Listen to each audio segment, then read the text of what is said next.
आज हम बात करेंगे टाइप्स ऑफ पेपर क्रोमेटोग्राफी की। टाइप्स ऑफ पेपर क्रोमेटोग्राफी की बात करने जा रहे हैं कि सबसे पहले हम बात करने जा रहे हैं टाइप्स ऑफ पेपर क्रोमेटोग्राफी की। इसमें रिवर्स्ड फेस पेपर क्रोमेटोग्राफी की बात करने जा रहे हैं। Reversed face paper chromatography, paper chromatography की एग्जाम थी, टाइप्स थी, पार्टीशन क्रोमेटोग्राफी, एडजॉर्प्शन क्रोमेटोग्राफी, फिर उसके बाद हमने पढ़ी और भी बहुत सी टाइप्स पढ़ी थी हमने, वो वाली 2 डायमेंशनल पेपर क्रोमेटोग्राफी। अब ये रिवर्स्ड फेस पेपर क्रोमेटोग्राफी, ठीक है, ये टाइप्स है इसकी है। रिवर्स्ड फेस पेपर क्रोमेटोग्राफी, ये पेपर क्रोमेटोग्राफी की किस्म है, ठीक है ना। रिवर्स्ड का मतलब क्या है? उलट, उल्टा, उलट, उलट।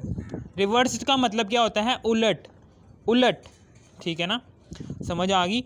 अब हम बात करने जा रहे हैं इसकी, यानी कि जो सी नॉर्मल पेपर क्रोमेटोग्राफी होती है उसके उलट रिवर्स्ड फेस पेपर क्रोमेटोग्राफी, जो सी नॉर्मल पेपर क्रोमेटोग्राफी होती है ना, उससे उलट अगर काम चल रहा होगा तो वो आ जाएगा रिवर्स्ड फेस पेपर क्रोमेटोग्राफी में। यानी कि मेरे कहने का मतलब क्या है कि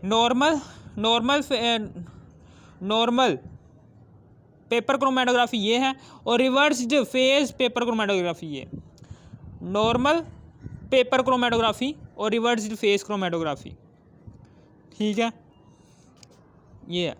अब हम क्या करेंगे, यहाँ पर स्टेशनरी फेज़ लेंगे। स्टेशनरी फेज़ में क्या होता है कि स्टेशनरी फेज़, जब हम नॉर्मल पेपर क्रोमेटोग्राफी में आपको पता है हमने पोलर इस्तेमाल करते थे, जबकि स्टेशनरी फेज़ हम पोलर इस्तेमाल करते थे, जबकि मोबाइल फेज़ जो सा था वो नॉन पोलर इस्तेमाल करते थे। को पता है ना कि हम करते क्या थे? नॉर्मल पेपर क्रोमेटोग्राफी में हम ये करते थे कि यहाँ पर हम क्या करते थे, यहाँ पर ये टैंक लिया हमने, ये टैंक जोन सी थी, ये टैंक के अंदर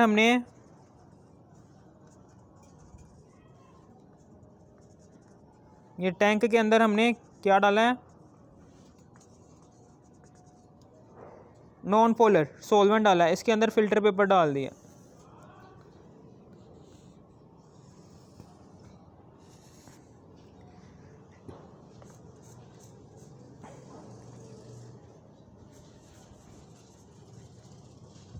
ठीक है ना। इसमें क्या था, ये नॉर्मल पेपर क्रोमेटोग्राफी में ये नॉन पोलर था, ठीक है ना। ये क्या था, इसमें वाटर जोन सा था वो एज अ स्टेशनरी फेज़ इस्तेमाल हो रहा था, स्टेशनरी फेज़ के तौर पर इस्तेमाल हो रहा था, जबकि ये मोबाइल फेज़ के तौर पर ये नॉन पोलर सॉल्वेंट इस्तेमाल हो रहा था, मोबाइल फेज़। और ये क्या था, ये पोलर सॉल्वेंट था। अब जैसे ही ये नॉन पोलर क्या करता था, ये नॉन पोलर इस डॉट को, यानी कि अगर आपने ब्लैक इंक का डॉट लिया हुआ है यहाँ पर, तो ब्लैक इंक कितने कलर्स पर मुश्तमिल होती है, वो सारे के सारे कलर यहाँ पर बना देता था ये, ठीक है ना, समझ आ गई।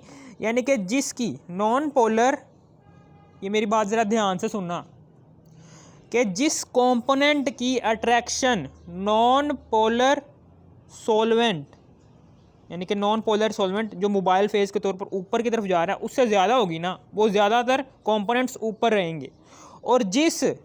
और जिस कंपोनेंट की अट्रैक्शन, जिस मिक्सचर, ये जो सा मिक्सचर है, इस मिक्सचर में जिस कंपोनेंट की अट्रैक्शन इस स्टेशनरी फेज़ से ज़्यादा होगी, चूँकि स्टेशनरी फेज़ मूव नहीं कर रहा इसलिए वो नीचे नीचे ही रहेंगे, ठीक है ना। इस तरीके से हमने सेपरेशन कर दी थी। लेकिन एक वक्त ऐसा आता है कि फॉर एग्ज़ाम्पल एक वक्त मैं बताना चाह रहा हूँ, मैं ये बताना चाहता हूँ कि आप यहाँ पर क्या लें, लेकिन अगर फॉर एग्ज़ाम्पल यहाँ पर मैंने क्रोमेटोग्राफिक टैंक लिया है, फॉर एग्ज़ाम्पल ये वाला लिया है मैंने क्रोमेटोग्राफिक टैंक, ये क्रोमेटोग्राफिक टैंक लिया है हमने इधर, ये क्रोमेटोग्राफिक टैंक लिया है ऐसे करके क्रोमेटोग्राफिक टैंक लिया हुआ है, ठीक है ना। इसके ऊपर ही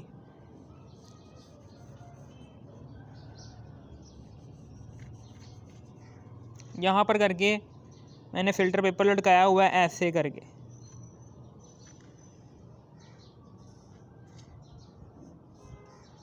और इधर करके मैंने डॉट लिया हुआ है इंक का। यहाँ पर तो कुछ कंपोनेंट की अट्रैक्शन नॉन पोलर से ज़्यादा थी, यानी कि यहाँ पर जो सा हमने मिक्सचर लिया था उसमें जो से कंपोनेंट्स थे उसकी अट्रैक्शन कुछ नॉन पोलर से ज़्यादा होगी और पोलर सॉल्वेंट से कुछ ज़्यादा होगी। यानी कि जिस कंपोनेंट की अट्रैक्शन नॉन पोलर से ज़्यादा होगी ना, वो मोबाइल फेज़ के तौर पर ऊपर की तरफ मूव कर जाएगा, यानी कि वो कंपोनेंट ज़्यादातर नॉन पोलर का हामिल होगा। ज़ाहिर सी बात है, अगर मोबाइल फेज़ जो कि नीचे मौजूद है उससे अट्रैक्शन मिक्सचर में जो सा कंपोनेंट मौजूद होगा उसकी अट्रैक्शन अगर मोबाइल फेज़ से ज़्यादा है, वो ज़्यादा ऊपर की तरफ मूव करेगा ना, क्योंकि मोबाइल फेज़ ने ऊपर ही जाना है। तो ज़ाहिर सी बात है, अगर नॉन पोलर सॉल्वेंट से जिस कंपोनेंट की अट्रैक्शन ज़्यादा है तो वो किसकी खसूसियत रखेगा अपने अंदर? नॉन पोलर पार्टिकल की, यानी कि नॉन पोलर की खसूसियत रखेगा। और जिस कंपोनेंट की अट्रैक्शन स्टेशनरी फेज़ से ज़्यादा होगी, यानी कि पोलर से ज़्यादा होगी, वो ज़्यादातर नीचे ही रहेंगे। ठीक है ना, ज़्यादातर क्या रहेंगे? वो नीचे ही रहेंगे, इसलिए वो कंपोनेंट अपने अंदर पोलर खसूसियत रखेगा। नॉन पोलर पार्टिकल्स और नॉन पोलर कंपोनेंट्स और पोलर कंपोनेंट्स, यानी कि ये इंक है, ये इंक के अंदर नॉन पोलर पार्टिकल्स और पोलर पार्टिकल्स आ गए हैं। यानी कि इंक के मिक्सचर के अंदर दोनों तरह के कंपोनेंट्स एग्जिस्ट करते हैं, नॉन पोलर कंपोनेंट्स भी और पोलर कंपोनेंट्स भी, पेपर क्रोमेटोग्राफी के अंदर, नॉर्मल पेपर क्रोमेटोग्राफी के अंदर। लेकिन यहाँ पर चूँकि इस मिक्सचर में क्या है, यह मिक्सचर ऐसा मिक्सचर है कि जिसके अंदर जो उनसे कंपोनेंट हैं वो ए भी है, बी भी है और सी भी है, तीनों के तीनों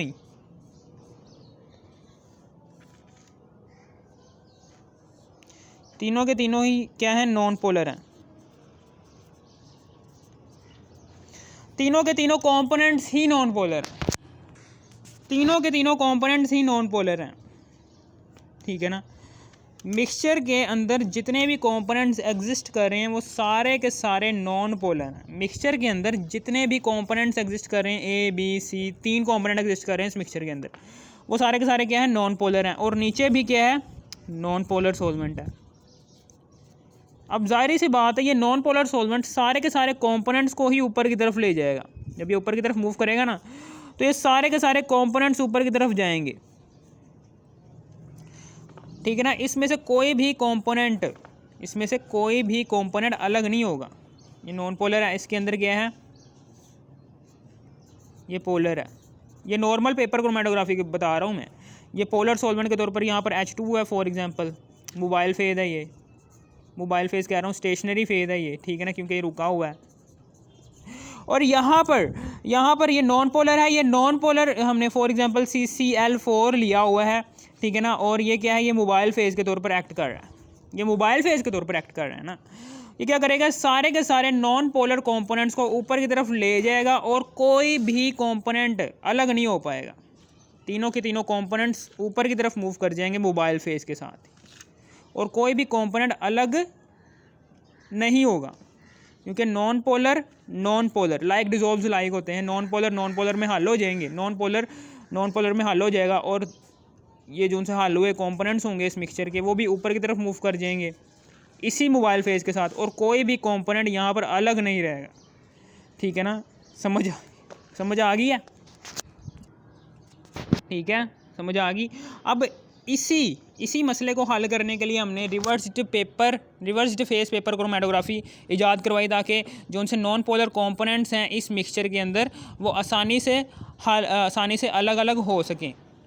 ठीक है ना, आसानी से अलग अलग हो सकें, क्योंकि आपको पता है यहाँ पर सारे के सारे नॉन पोलर कंपोनेंट्स हैं, और आपको पता है कि पोलर सॉल्वेंट जो सा होगा वाटर, वो इन नॉन पोलर कंपोनेंट्स को अपने अंदर हल नहीं कर सकेगा, क्योंकि लाइक डिजॉल्व्स लाइक होते हैं। एक जैसी चीज़ों को ही अपने अंदर डिजॉल्व करती हैं। अगर पोलर सॉल्वेंट इन मिक्सचर के कंपोनेंट्स को अपने अंदर हल नहीं कर पाएगा, तो कंपोनेंट्स इस मिक्सचर के तीनों नॉन पोलर कंपोनेंट्स भी नहीं अलग होंगे। जब तीनों के तीनों नॉन पोलर कंपोनेंट्स अलग नहीं होंगे तो वो मोबाइल फेस की थ्रू ऊपर की तरफ मूव करते जाएंगे और यहाँ पर हमें क्या मिलेगा, यहाँ पर सिर्फ और सिर्फ हमें इस डॉट की एक लाइन मिल जाएगी यहाँ पर ऐसे। यानी कि ये कंपोनेंट क्या करेंगे, इसके यहाँ पर सिर्फ और सिर्फ मूविंग यहाँ पर करके ना ऐसे ऐसे करके ना ऐसे करके यहाँ पर निशान से बन जाएंगे, कंपोनेंट्स अलग नहीं होंगे। बस ये मोबाइल फेस के थ्रू ऊपर जाते जाएंगे और इधर करके लाइनें बनती जाएंगी ऐसे थोड़ी। जितने कंपोनेंट जितने ही आपने मिकदार ली होगी ना इस मिक्सचर की, उतनी ही मिकदार की यहाँ पर लाइनें बन जाएंगी। ठीक है ना। इसी मसले को हल करने के लिए हमने रिवर्स्ड फेस पेपर क्रोमैटोग्राफी याद करवाई। यहाँ पर क्या होगा, यहाँ पर एक टैंक लेंगे, यहाँ पर क्या लेंगे, एक टैंक लेंगे ऐसे करके, ये एक टैंक लिया, यहाँ पर एक टैंक लेंगे ऐसे करके, ये टैंक ले लिया। ठीक है,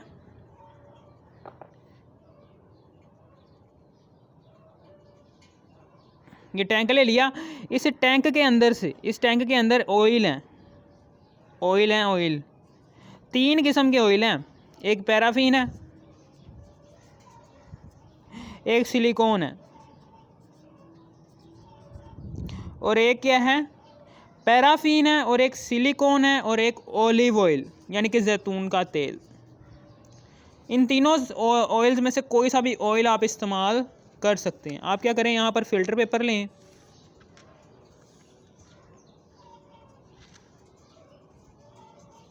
इसको यहाँ पर डिप करें, डिप करने के बाद इसको बाहर निकालें और इसको ड्राई कर लें।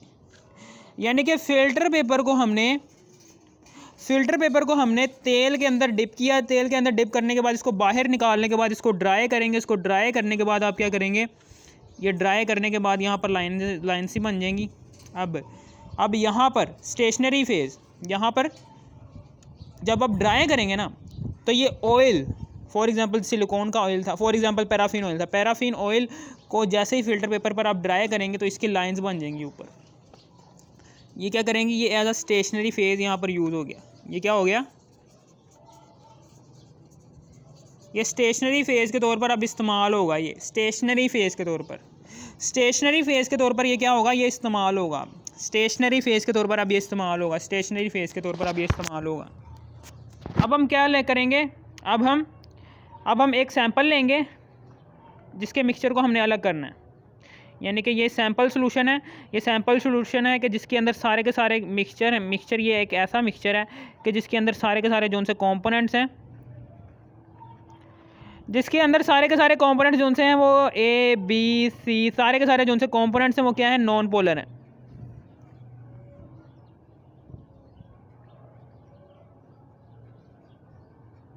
सारे के सारे कंपोनेंट्स जो उनसे हैं वो नॉन पोलर हैं इसके अंदर, टोटली नॉन पोलर हैं। सारे के सारे जितने भी कंपोनेंट्स हैं इसके अंदर A B C, ये सैंपल सोल्यूशन के अंदर सारे के सारे कंपोनेंट्स उनसे हैं वो नॉन पोलर हैं, टोटली नॉन पोलर, सारे के सारे को नॉन पोलर हैं।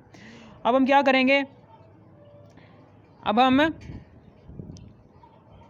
यहाँ पर क्या करेंगे, यहाँ पर ऐसे करके ये ड्राई ये वाला लेंगे, ये वाला फ़िल्टर पेपर लेंगे जिसके अंदर ऐसे करके ऑलिव ऑयल की लाइंस बनी हुई हैं। अब हम इसके ऊपर सैंपल सोल्यूशन के, ये जो सैंपल सोल्यूशन है इसके ड्रॉप्स डालेंगे, ड्रॉप डालेंगे। एक डाला फिर ड्राई किया, दूसरा डाला फिर ड्राई किया, तीसरा डाला फिर ड्राई किया, चौथा डाला फिर ड्राई किया, पांचवा डाला फिर ड्राई। यानी कि इस तरीके से करते करते ड्राई करते करते करते करते करते करते आपने यहाँ पर एकदम ऐसा सॉल्यूशन, ऐसा मिक्सचर ले लेना है, ऐसा मिक्सचर लेना है जो जिसमें से सारे के सारे वाटर जो है वो इवेपोरेट हो जाए और बाकी सिर्फ और सिर्फ क्या बचे, pure mixture of this solution, pure mixture बचे यहाँ पर इस सॉल्यूशन का।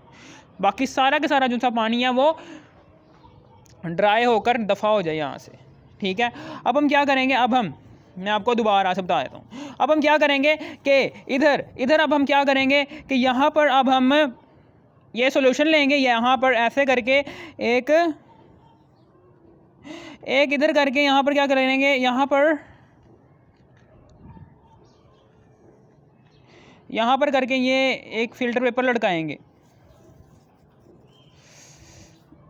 ये क्रोमेटोग्राम है, क्रोमेटोग्राम कह रहा हूँ, क्रोमेटोग्राफिक टैंक।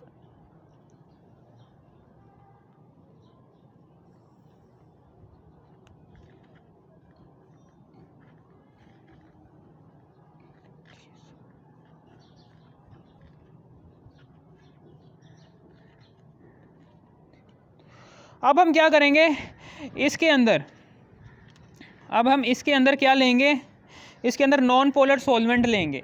कौन सा नॉन पोलर सॉल्वेंट लेंगे?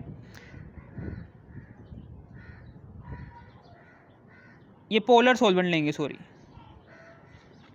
नीचे लेंगे पोलर, फॉर एग्जांपल पानी ले लेंगे। नीचे जौन सा है हमने पोलर सॉल्वेंट के तौर पर कुछ भी ले लिया है, यानी कि ऐसा सॉल्वेंट लिया है कि जो फॉर एग्जांपल पानी ले लिया है, ये वाटर है। ये किसके तौर पर अब एक्ट कर रहा है? मोबाइल फेज़ के तौर पर। M for mobile, P for phase, और ये है क्या? ये पोलर है। ठीक है ना, समझ आ गई। अब हम क्या करेंगे,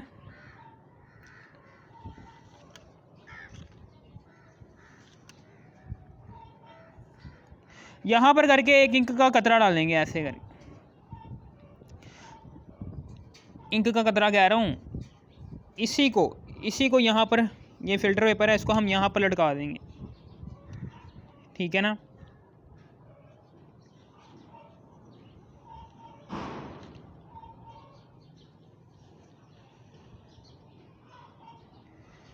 इसके अंदर क्या है? स्टेशनरी फेज़ के तौर पर ये पोलर है, ये पोलर सॉल्वेंट है, पानी। ठीक है ना, अब ये जो सा है ये क्या है? ये ऑयल है। ये क्या है? ये नॉन पोलर है। और ये क्या है? ये नॉन पोलर है। और ये मोबाइल, ये क्या है? ये स्टेशनरी फेज़ के तौर पर एक्ट कर रहा है। ये क्या है? ये स्टेशनरी फेज़ के तौर पर एक्ट कर रहा है। ये स्टेशनरी फेज़ के तौर पर एक्ट कर रहा है। ये नॉन पोलर है और ये स्टेशनरी फेज़ के तौर पर एक्ट कर रहा है। ये नॉन पोलर है और ये स्टेशनरी फेज़ के तौर पर एक्ट कर रहा है।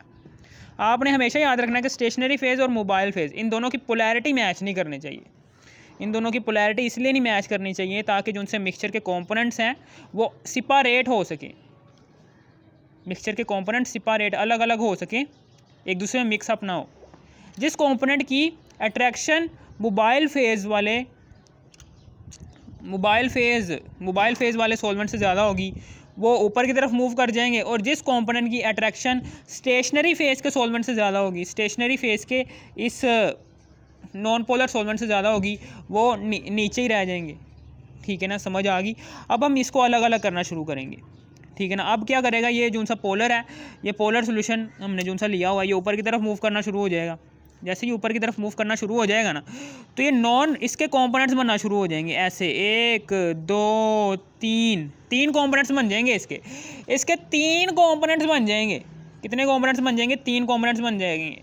जो सा ऊपर वाला, सबसे ऊपर वाला जो सा कंपोनेंट होगा इस मिक्सचर का, वो कंपोनेंट होगा कि जिसकी अट्रैक्शन इस पोलर सॉल्वेंट से ज़्यादा होती, इस पोलर सॉल्वेंट से ज़्यादा थी, जो कि मोबाइल फेज़ के तौर पर एक्ट कर रहा था और जो कि ऊपर की तरफ जा रहा था, जो कि ऊपर की तरफ जा रहा था। ठीक है, समझ आ गई आपको? इसलिए ये ऊपर की तरफ गया है। और जिस कंपोनेंट की अट्रैक्शन स्टेशनरी फेज़ वाले ये ऑयल के साथ ज़्यादा होगी ना, चूँकि ये ऑयल रुका हुआ है, चल नहीं रहा, मूव नहीं कर रहा, इसलिए वो कंपोनेंट जो उनसे होंगे इससे नीचे नीचे ही रहेंगे। ठीक है ना, इस तरीके से हमने ये मसला भी हल कर दिया कि जब आपके मिक्सचर के सारे कंपोनेंट्स नॉन पोलर हो ना, ठीक है ना, तब आप पोलर सॉल्वेंट को इस्तेमाल करेंगे। ठीक है ना, ये देखें, तब आप किसको इस्तेमाल करेंगे? ठीक है, यहाँ पर नॉर्मल पेपर क्रोमेटोग्राफी और इस reversed face chromatography. Normal paper chromatography के अंदर ये पोलर है, जोन सा ये स्टेशनरी फेज यूज़ हो रहा है वो पोलर यूज़ हो रहा है। स्टेशनरी फेज जोन सा यूज़ हो रहा है ना, वो पोलर यूज़ हो रहा है, जबकि जोन सा मोबाइल फेज यूज़ हो रहा था वो भी नॉन पोलर था। नॉन पोलर सॉल्वेंट की वजह से क्या हुआ था कि वो नॉन पोलर जो उनसे कंपोनेंट्स थे इस मिक्सचर के, वो भी इसी नॉन पोलर सॉल्वेंट के साथ ऊपर की तरफ मूव कर गए थे और कोई भी कंपोनेंट अलग अलग नहीं हो सका था। ठीक है ना, क्योंकि सारे के सारे नॉन पोलर कंपोनेंट्स की अट्रैक्शन इस मोबाइल फेज से ज़्यादा थी, इसलिए वो ऊपर की तरफ मूव कर गए थे, जबकि पोलर स्टेशनरी फेज वाले पोलर के साथ कम थी। लेकिन यहाँ पर रिवर्स्ड फेज क्रोमेटोग्राफी में हमने non polar solvent as a stationary phase लिया है। Stationary phase non polar solvent है ऑयल, ठीक है ना, और मोबाइल फेज के तौर पर हमने पोलर सॉल्वेंट लिया, अब वाटर ले लिया है, ठीक है ना। अमोनिया भी ले सकते हैं, वाटर भी ले सकते हैं, दो तरह के सॉल्वेंट ले सकते हैं। अब इसने क्या किया है, इसने इस कंपोनेंट्स को अलग अलग कंपोनेंट इस मिक्सचर के 3 कंपोनेंट्स को तकसीम कर दिया, इस मिक्सचर को 3 कंपोनेंट्स में डिवाइड कर दिया, इस मिक्सचर को 3 कंपोनेंट्स में डिवाइड कर दिया। कैसे डिवाइड किया है, क्योंकि अब नीचे चूंकि पोलर सॉल्वेंट है इसलिए क्या होगा, ये सारे के सारे नॉन पोलर के कंपोनेंट्स जो उनसे होंगे ना, ये सारे के सारे नॉन पोलर के कंपोनेंट्स में से जिस कंपोनेंट की अट्रैक्शन, जिस कंपोनेंट यानी कि जोन सा कंपोनेंट अपने अंदर ज़्यादा पोलर खसूसियत रखेगा ना, वही ऊपर की तरफ जाएगा। यही कंपोनेंट ऊपर की तरफ गया है क्योंकि ये अपने अंदर पोलर खसूसियत ज़्यादा रखता था, ठीक है ना, पोलर खसूसियत ज़्यादा रखता था, इसलिए ये मोबाइल फेज में वाटर में ज़्यादा हल पजीर था, ज़्यादा अट्रैक्शन रखता था, इसलिए ऊपर की तरफ चला गया। और जो कंपोनेंट जो सा है वो नीचे ही रहेगा, ब्रेक होकर नीचे ही रहेगा, ठीक है ना। ये क्या है, ये नॉन पोलर है, ये नॉन पोलर कंपोनेंट है। ये मिक्सचर का एक ऐसा कंपोनेंट है जो कि नॉन पोलर है, और इसकी अट्रैक्शन भी इस ऑयल के से ज़्यादा थी, इसकी अट्रैक्शन भी इस ऑयल से क्या थी, ज़्यादा थी। इस ऑयल, ये स्टेशनरी फेज़ वाले ऑयल से भी ज़्यादा थी, इसलिए ये नीचे ही रह गया, क्योंकि स्टेशनरी फेज़ ने तो मूव करना नहीं है, वो रुका हुआ ही है, इसलिए वो इसको इसी कंपोनेंट को नीचे ही रखेगा। अगर आपको इस वीडियो की ज़रा सी भी थोड़ी सी भी समझ आ गई, इस वीडियो कर दो लाइक और सब्सक्राइब, ठीक है ना, शेयर भी कर दें।